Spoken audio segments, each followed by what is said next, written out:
Wakil Presiden Ma'ruf Amin meminta komitmen seluruh kementerian dan lembaga serta pemerintah daerah untuk mengatasi hambatan investasi di Indonesia, termasuk dengan praktik korupsi yang dinilai menjadi biang kerok seretnya laju investasi di Indonesia.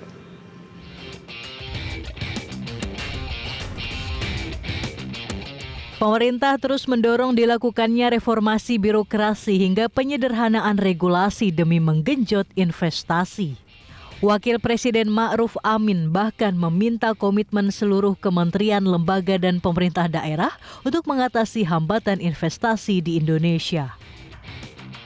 Termasuk dengan praktik jahat yang menjadi penghambat investasi di daerah.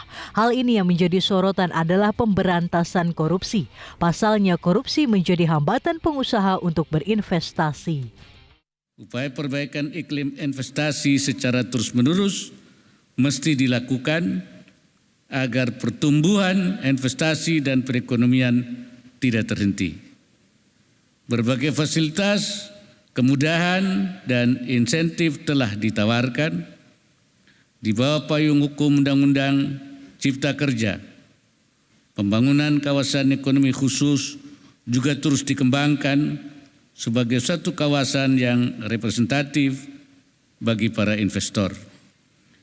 Saya meminta komitmen seluruh kementerian dan lembaga serta pemerintah daerah untuk mengurai komplikasi investasi di Indonesia.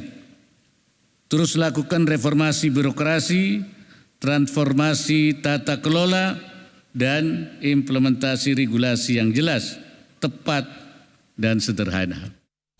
Di sisi lain, Wakil Presiden juga menyoroti dinamika global yang menjadi tantangan bagi perekonomian dalam negeri.